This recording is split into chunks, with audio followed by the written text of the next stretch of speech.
Hi, and welcome to our slideshow on Romanticism. Now, I'm calling it Romanticism, Return of the Repressed.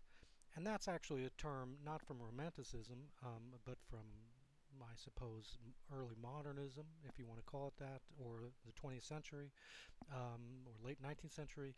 It's a Freudian term. And what it refers to is the notion that you can try and repress some part of yourself that you don't like or you don't want to look at. And to repress means to really completely forget that you even knew such a thing or ever felt such a way. But whatever it is that you try to press down, let's say it is some sort of hatred or some sort of desire that disturbs you, eventually that element of yourself will come back, and it will often come back in some sort of unexpected way. And Romanticism is a kind of return of the repressed, of many of the elements that of the human soul that the Enlightenment sought to avoid, if not repress. And we'll talk more about those as the slideshow continues. Now, what is Romanticism? Well, the first thing we need to do is say what it is not. And what Romanticism is not is it's not like love stories. It has nothing really to do with love or with romance novels or romance in the way that we typically think of it today.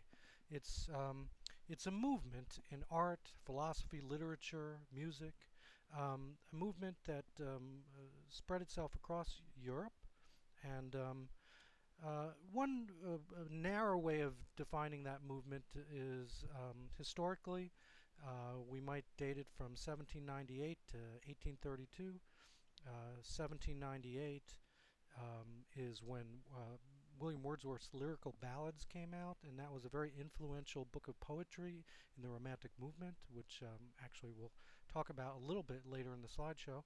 1832 is marks the death of Goethe, who was one of the precursors of the Romantic movement, as well as Sir Walter Scott, kind of a Romantic author. And it's also really 1832. It's the beginning of a reform movement in England called Chartism, which really, in some ways, we might date as the beginning of the Victorian era, even though Queen Victoria wouldn't take the throne for another 5 years. But the Victorian era is, at least for our purposes, is sort of the next big era, and so it might make sense um, to bracket off Romanticism between those dates. But there's at least one website uh, definition of Romanticism, Brooklyn College's website, which dates it at least to the early 1770s, to when Goethe was first writing, as well as the 1780s when the poet William Blake was writing. Two important figures in early Romanticism that predate lyrical ballads in 1798, all the way up to 1870, late Victorian era. But I would actually, I mean, if we're going to extend um, the Romantic era beyond, let's say, 1832, I'd probably take it as far as 1909, when the poet William Butler Yeats, who I would argue, was like the last Romantic, met Ezra Pound, who you might say was the first modernist. And when these two met, Pound had a great influence on Yeats, and Yeats began writing and thinking about poetry in a much different way that was much less romantic, much more modern, or rather modernist. But that is a subject which we will get to later on towards the end of the class, modernism. But you might think of modernism also as really the next major movement, because in some ways the Victorian era, which we'll get to after Romanticism, is is an extension of Romanticism. So Romanticism, you might say Romanticism doesn't properly end until the modernist era began. I know this is all sounding very complicated, but bear with me. Finally, or not finally, but additionally, I would suggest that Romanticism, one way to think about it, is it's a reaction against and it's a product of the Enlightenment. It has both some of the qualities of the Enlightenment. In some ways, it is an extension of Enlightenment thinking, uh, most importantly or significantly, the way that the Enlightenment sought to expand human possibilities and break off the chains of perhaps the church. But it's also a reaction against a certain kind of Enlightenment intellectualism, as we'll discuss in the next slide. So we can start to get an idea of how Romanticism grew out of the Enlightenment and grew against the Enlightenment by looking at or making a comparison between the kind of things that Romanticism valued versus the things that the Enlightenment valued. And I'm using this term counter-enlightenment here, and that's a term, to be honest, I picked up from Wikipedia. I wasn't familiar with it before I started researching this slide presentation, even though I've been teaching Romanticism and thinking about Romanticism, learning Romanticism for years. But it makes sense as a term, counter-enlightenment. I like that, so I'm going to stick with it. But if we look at the difference between Enlightenment values and Romanticism, so we'll get a better idea of what this movement is. So, whereas the Enlightenment valued, perhaps above all things, the intellect, Romanticism values passion. The Enlightenment embraced technology. The Romanticism, they look toward nature for inspiration, and whereas the Enlightenment was very proud of its science, the Romantics hearkened back to notions of spirituality.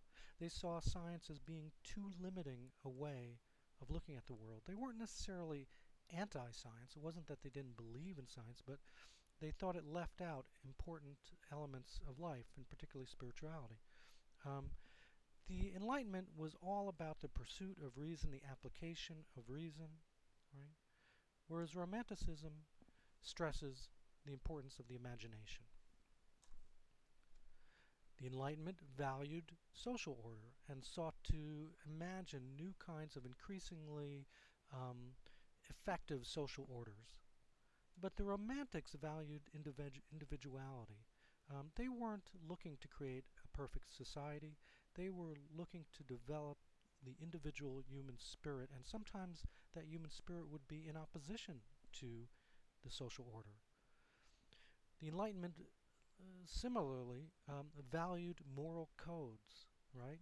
Think about Descartes with his four maxims and how he wanted to develop a very specific moral code that he could adhere to, that would guide him through his life, even in the absence of religion. But the Romantics valued spontaneity. They didn't want to live by pre-existing guidelines. They wanted to exuberantly and passionately express themselves depending on what the situation was. And this is more concrete, but if you think about the Enlightenment, you think about Enlightenment philosophers and writers and artists, you tend to see them in the city. It tends to be a kind of an urban movement. Romanticism found itself in the country, is very much enamored of rural settings, as in, for example, the painting that we're looking at. Romanticism opposed city life, saw city life, urban life, as destructive to the human soul and limiting of the imagination. Anyone who spends any time with Romanticism is soon going to discover that there are recurrent obsessions, recurrent themes and motifs and ideas that the Romantic writers and philosophers and artists are always going to return to, right? Chief among these, most famously, is, of course, nature. This runs throughout Romanticism, this intense attraction to nature, and this again is part of this reaction against urbanization, mechanization. The Romantics fled the cities into nature, right? Life was becoming increasingly urban, and they were looking for something different.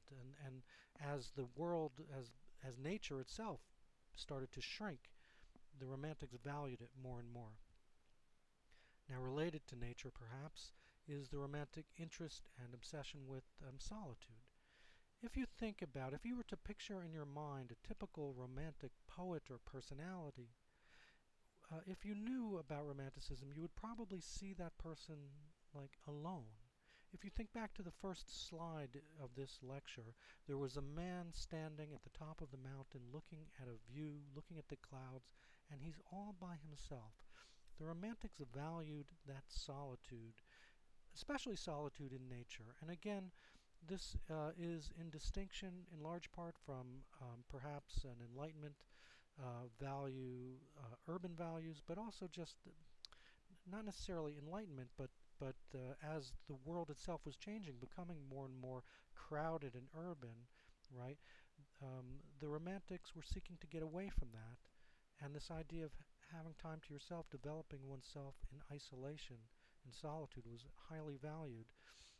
There was also a philosophic underpinning to this, that the belief that essentially that man is corrupted by his interaction with society, which we'll get to when we talk about Rousseau. But the Romantics valued solitude. They also valued rustic life. They valued the life of the people who did not live in those cities, right? So if you, so commonly, you will see them in the Romantic poetry, for example. You'll see common figures are shepherds and farmers and simple people living off the land, and you can even see it in this drawing. If you look closely towards the middle, you'll see that there is a tiny little um, cow herder there, right? And the Romantics, whether they were painters or poets, they really were fascinated with these with the simple life of living in rural places and farming, the rustic life. Now, in a kind of contradistinction to that, the Romantics were also had an interest in the exotic, in the magical, in the far-flung.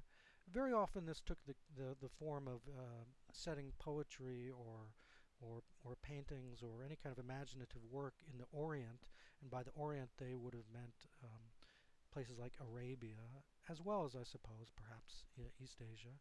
But they also would find the exotic in perhaps in the open seas, as in Samuel Taylor Coleridge's The Ancient Mariner, parts of which are set in or near the North Pole, any far-flung place. And the exotic would also include elements of mystery and magic, which were of strong interest to the Romantics. Now, the Romantics were also interested in the picturesque. And what is the picturesque? The picturesque is are objects that develop a kind of aesthetic value based on their decrepitude, based on their aging. So, for example, in this picture, you see in the background a castle in ruins, and the Romantics would find that to be a thing of beauty, a thing of interest.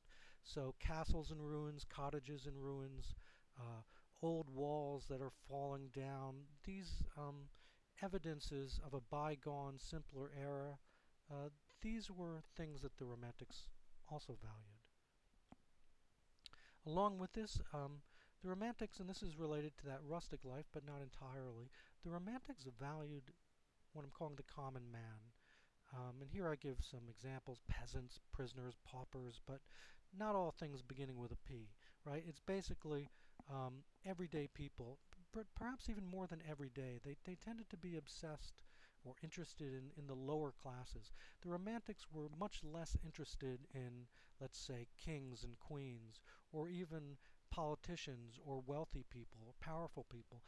Their chief interest in terms of man, the subjects of their poems and their paintings, tended to be, and their philosophies as well, tended to be the lower class. And if you look, for example, at the works of Wordsworth or Blake, you will see that these are two poets who we'll talk about shortly.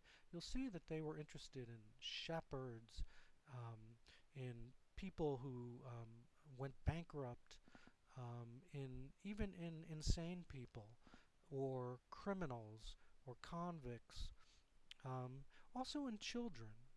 They had an interest in children. But I guess you might say people who are without power, right? Or simpler people, poor people, the lower classes. This was a big interest of the Romantics. And then finally, in what seems to be perhaps a contradistinction, they were also interested in the uncommon man. But when I say the uncommon man, I don't mean the powerful and the rich, but I mean is the man who is set apart, or woman, but mostly would be for them men, the man who is set apart by his particular genius, his particular talent, but who also does not somehow fit into society, who rebels against the limits of society.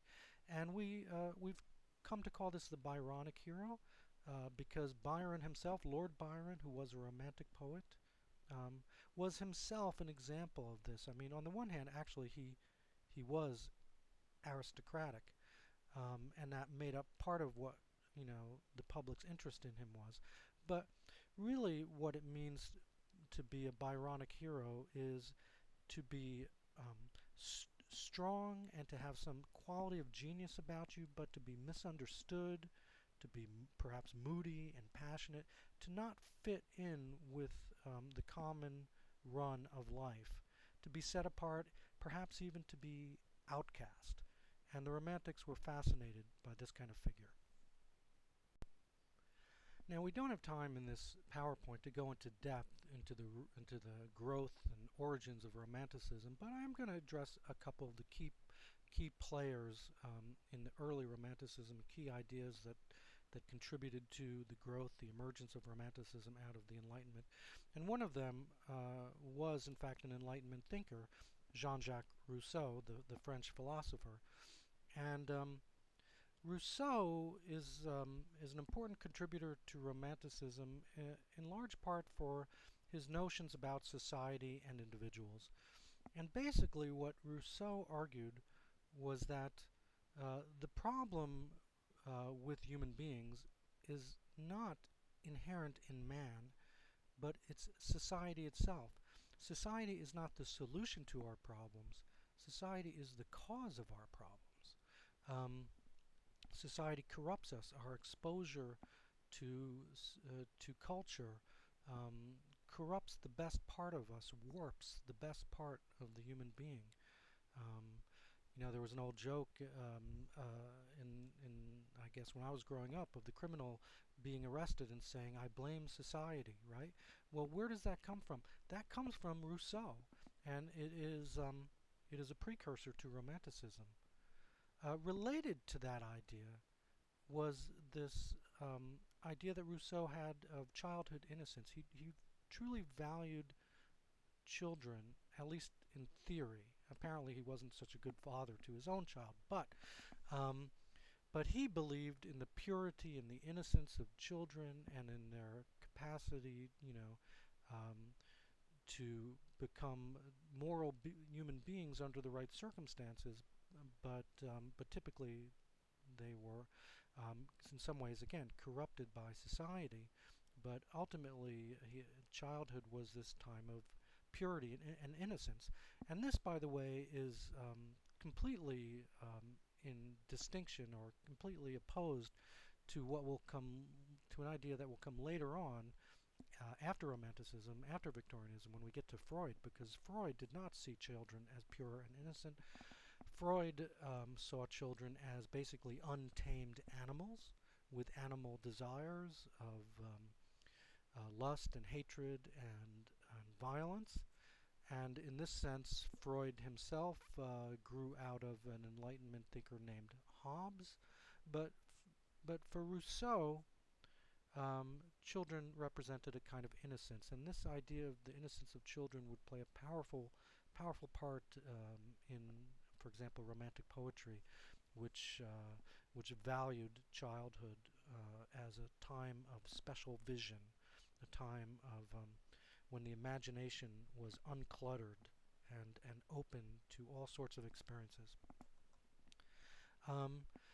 Along the same lines, so Rousseau thought that the best way to educate a child was to remove him from culture and civilization, remove him from the urban environment, and bring that child out into nature. And he describes this in quite a bit of detail in his novel Emile, which is all about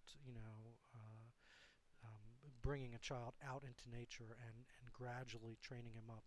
It's sort of half novel, half philosophy. At any rate, in Emile, the character Emile is brought out into nature and educated on his own, right? And again, this idea that one could be best educated by nature itself is going to be picked up very strongly by poets such as William Wordsworth and Samuel Taylor Coleridge and William Blake. Um, Related to this is also this notion of the noble savage. Now, if you look up noble savage on Wikipedia, it will tell you that this term, the noble savage, is falsely attributed to Jean-Jacques Rousseau, and I suppose Wikipedia is right. I'm not going to argue with it. But regardless of whether Rousseau really originated this idea of the noble savage, it was associated with him um, uh, by writers following him.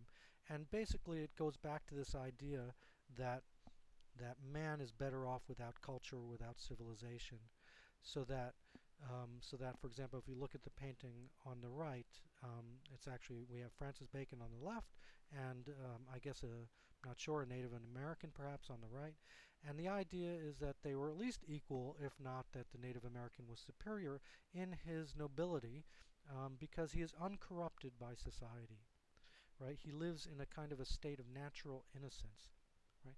And even if Rousseau didn't really promote this idea, it is associated with him, largely, I suppose, because of his philosophy that society, not man, is the problem. Now, in terms of literary artists, Goethe, that's how you pronounce that. It took me a long time to learn that. The famous German writer Goethe is perhaps the earliest romantic or precursor of Romanticism, and his first great influential work was a novel called The Sorrows of Young Werther, which was all about a passionate, moody young man, I suppose a kind of pre-Byronic hero. And when we get to Frankenstein, this will be very interesting because the monster Frankenstein, or actually the Frankenstein monster, his name is not Frankenstein in the book, but the monster created by Frankenstein, one of the books that he reads that forms his education is Goethe's The Sorrows of Young Werther. And this had a tremendous influence on poets and philosophers and writers. And it was also part of something called the Sturm und Drang movement, which was a movement a pre-romantic movement that influenced Romanticism, that really valued passion and emotion, right, over rationality and reason. And then last and but not least, one of the great influences on Romanticism was the French Revolution and all the idealism that surrounded that, the overthrow of the French monarchy and the possibilities of liberating the common people were a tremendous source of political and emotional inspiration to the Romantics, and really spurred on this movement. Even though the French Revolution itself, one could argue, is a product of Enlightenment rationality, the passion and the fervor and the optimism surrounding it, the throwing off of old traditions, this was also a great inspiration to the Romantic movement. Now, Romanticism was an international movement. It existed in France, Germany, Spain, America.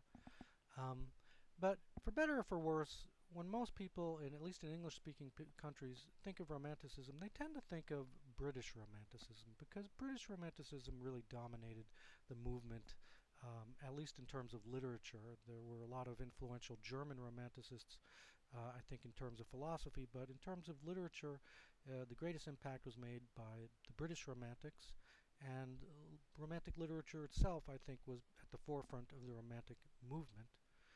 And at least in the old days, when I was in college, when we studied British Romanticism, we kind of limited our study to what became known as the Big Six. And nowadays, as we study Romanticism, it's the Big Six plus one. At least that's how my experience of it has been. So who are the Big Six and the one? Well, first, it's really two generations. There's the first generation of Romantics, first generation Romantics, and these would include the poet William Blake, the poet William Wordsworth, and the poet Samuel Taylor Coleridge. And they were all roughly contemporaries of one another. And then there's the next generation, Lord Byron, Percy Bysshe Shelley, and John Keats. Byron and Shelley knew each other, were friends. William Wordsworth and Coleridge were very good friends, at least until they had a falling out. Blake was kind of a loner. He wasn't as well known at the time and wasn't known as well by these other poets. Right? And Keats, well, he's most famous for, among other things, dying young, although actually Shelley and Byron also died young. But I'm not, honestly, I'm not sure if he was friendly with Shelley and Byron. I don't believe that he was. So he wasn't part of their social set, but he was part of that generation of Romantic poets, the second generation of Romantic poets. And who is the plus one? Well, nowadays, when we talk about Romanticism, it's very British literary Romanticism. You really can't talk about it smartly without including Mary Shelley. And Mary Shelley was not a poet, she was a novelist, and of course her greatest novel was Frankenstein. And you know, when I first read Frankenstein, somehow I missed all of the romantic elements of it. I just saw it as an interesting um, science fiction tale. But once you go back to it and you come to it with an awareness of Romanticism and looking for romantic elements, you'll find that actually it is infused with Romanticism, and it is very much a product of the Romantic era, although also something of a reaction to it. At any rate, Mary Shelley, for sure now, would be considered to be one of the great Romantic writers.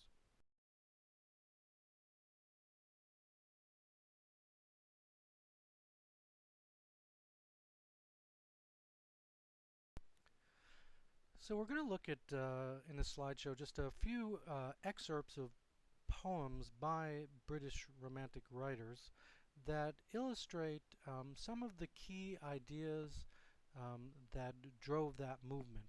And one of the key ideas that drove all the Romantic poets, I believe, was the idea of the poet as prophet. And this really, to be honest, this comes out of Milton. Milton was the first poet to really articulate this idea, but the Romantic poets really embrace it. And particularly of all the Romantic poets, perhaps the one who embraced it most thoroughly was William Blake. And you can see it in poems such as his work, There Is No Natural Religion, which is kind of a prose poem, sort of an odd little poem, which William Blake actually begins by referring to a voice crying in the wilderness, as though he's John the Baptist. And he's got a lot of things to say in this very short prose poem, but I'm just going to highlight a few of them because they're complex, and you can only do so much in one slide, right? So here are some of the things he has to say. And they're kind of like aphorisms. They're kind of sayings, paradoxical or perhaps not so paradoxical sayings that are meant to stimulate thought, right? Man's perceptions are not bounded by organs of perception. He perceives more than the senses, though ever so acute, can discover. Now, what's he saying here? That we don't just perceive what we see through our senses. You know, one of the things that Descartes was concerned about, right, was that our senses can be deceived, that we can't only rely on our senses. But what Blake is saying is that, well, it's not only that our senses are vulnerable to being deceived, but that we perceive things with something more than our senses, with, I suppose, you know, with our soul, with our imagination, right? So if you're only measuring the world by your five senses, then you're limiting your experience of the world. And I suppose in this sense he's reacting less against Descartes than against a philosopher like John Locke, the British philosopher who basically said that everything we know, everything we learn about the world is acquired through our six senses, excuse me, our five senses, that we aren't born with any knowledge in us, and that everything we acquire through seeing and hearing, right? And Blake is saying no, we learn things, we acquire knowledge in other deeper ways than simply our five senses. I suppose maybe through a sixth sense, or a seventh or eighth and ninth.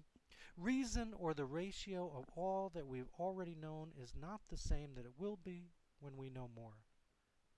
Wow, that's a tough one. You may have to think about that. I may have to think about that for a while. But what I want to get at briefly on this PowerPoint is that Blake is trying to put reason in its place. That what seems like reason now is only what we know now, and that will change. That reason, rationality, what he calls the ratio, it's not all there is to knowledge, right? There's more to life, there's more to knowing than reason. He who sees the infinite in all things sees God. He who sees the ratio sees only himself. Again, this is kind of mysterious, deep thinking, deep words here, but let's try to just think about it a little bit.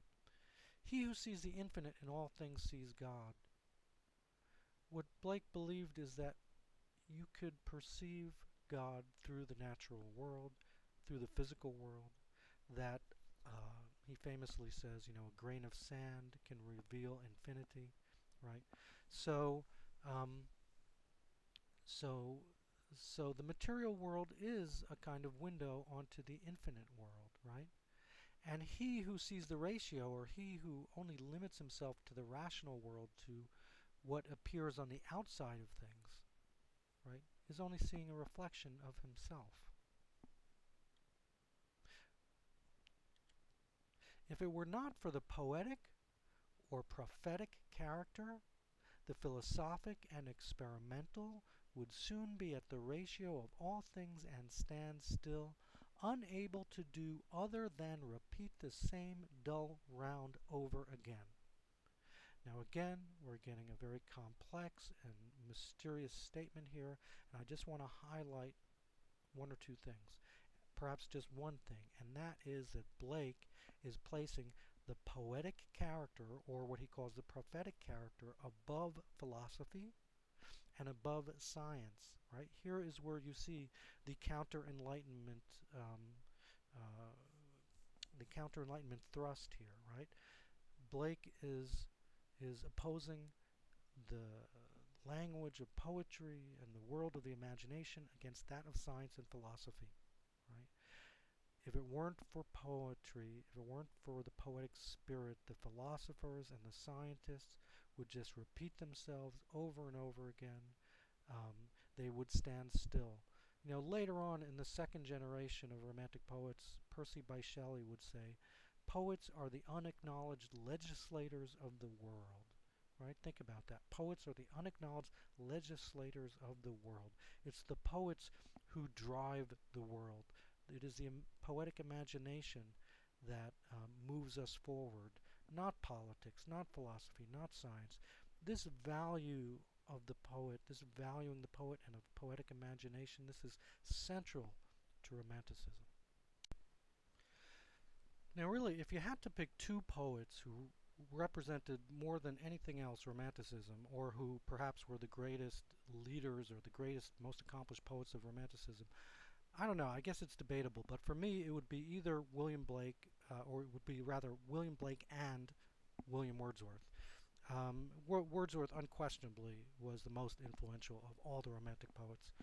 And here we're looking at an excerpt, just a part of a poem called Tables Turned, in which Wordsworth imagines himself as having an argument, a debate, with a friend of his who is insisting that Wordsworth spends too much of his time wasting his time out in nature, when what he really should be doing is reading lots of books and learning more about science and philosophy and history. And Wordsworth is just wasting his time off in the woods by himself without any books.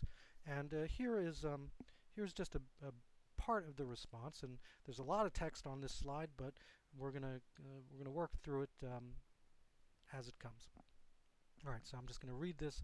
I know it's not great PowerPoint etiquette to just read the slide, but it is a poem, so that's what I'm going to do. Books. 'Tis a dull and endless strife. Come hear the woodland linnet. How sweet his music on my life. There's more of wisdom in it. And hark, how blithe the throstle sings, and he is no mean preacher. Come forth into the light of things. Let nature be your teacher. She has a world of ready wealth, our minds and hearts to bless. Spontaneous wisdom breathed by health, truth breathed by cheerfulness. One impulse from a vernal wood may teach you more of man, of moral evil and of good, than all the sages can. Sweet is the lore which nature brings. Our meddling intellect misshapes beauteous forms of things we murder to dissect. Enough of science and of art to close up these barren leaves. Come forth and bring with you a heart that watches and receives. Now, this poem captures in it all of those, or nearly all of those, romantic values and obsessions that that I started off the PowerPoint presentation with. Look, for example, what does Wordsworth value? Spontaneity, spontaneous wisdom, breathed by health, right? He says, one impulse from a vernal wood may teach you more of man, of moral evil and of good, than all the sages can. Where do you go to be educated? Not to books, not to universities, not to philosophers, to the woods. You go out into nature and allow nature to teach you, uncluttered, uncorrupted by society, right? One impulse from a green wood is going to teach you about what is good and what is not good, much more than any wise men, right? It's anti-experimental, right? I mean, he's saying we murder to dissect. We try to understand biology by murdering frogs and taking them apart, right?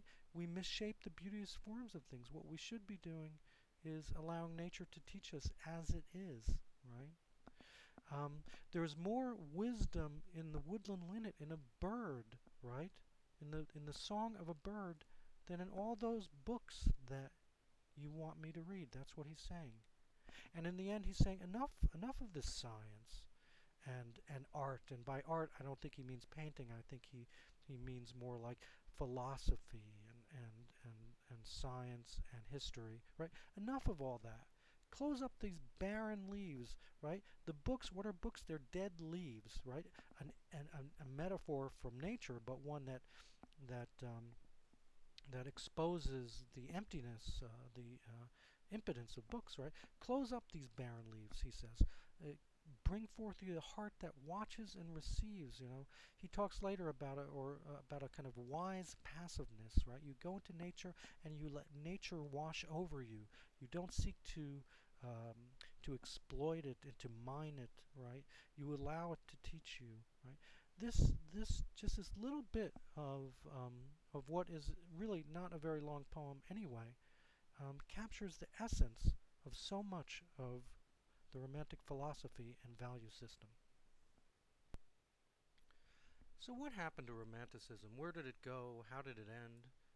Well, in some respects, Romanticism is still with us. We still have aspects of our culture that are rejecting of the Enlightenment and embracing spirituality, but not religion. You might look, for example, to what we call the New Age movement, or some of the ideas of the 1960s about spirituality. In terms of attitudes towards nature, you might look to the environmental movements, or even just the sort of nature appreciation movements, such as like the Audubon Society. And of course, we still have, the Byronic hero is still with us. Nowadays we might call that hero sort of the anti-hero. And common examples of contemporary Byronic heroes are characters such as perhaps Clint Eastwood in those old spaghetti westerns, when he played this sort of dark, brooding loner cowboy, or often people mention like vampires, the way vampires are portrayed in contemporary film and novels, um, like in the Anne Rice novels, for example. The vampire Lestat has this sort of brooding loner quality about him, um, and um, and even in comic books, you know, you might have somebody, a character like Wolverine. So we're still who's also brooding and isolated from society, passionate. You know, so we still have a fascination with this sort of figure, right? But the movement itself, Romanticism, you know, to the extent that it was a movement, and don't get me wrong, it was never like an organized movement.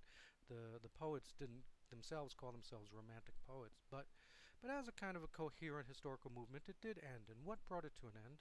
Well, in some sense, it was brought to an end even as it just began, right? Because one of the main inspirations of the Romantic movement was the French Revolution.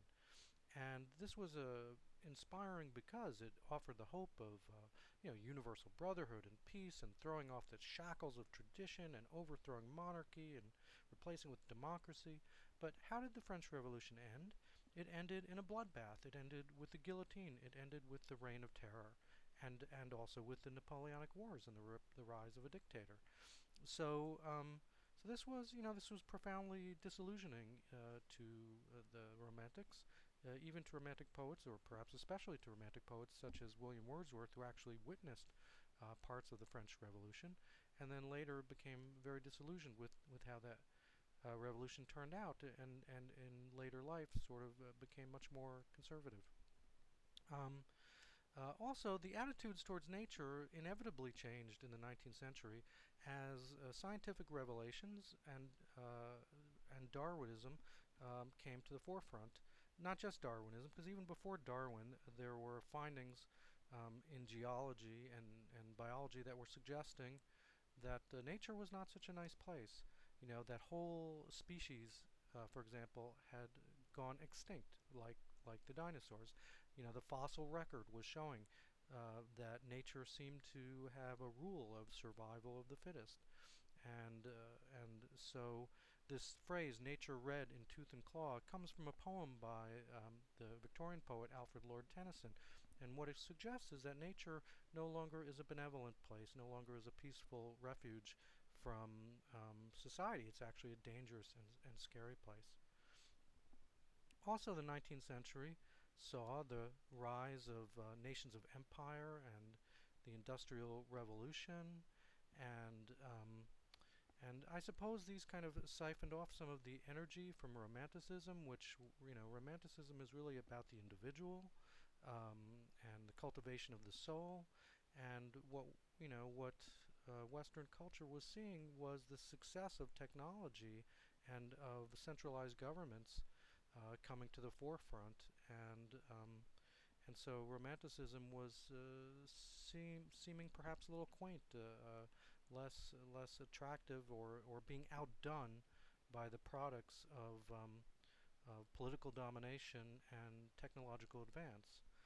And this included, by the way, also the rise of capitalism as a system, the rise of the middle class and the moneyed class, and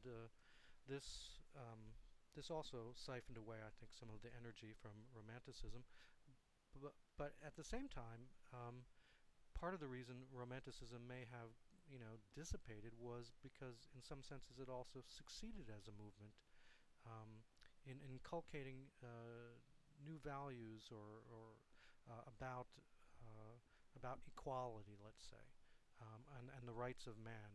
Because the Romantic poets like Blake and Wordsworth were very concerned that people be treated decently and that they have rights and dignity, even the common people, or especially the common people. And eventually this gets absorbed into a political system, and these ideas become part of what we would call classic liberalism.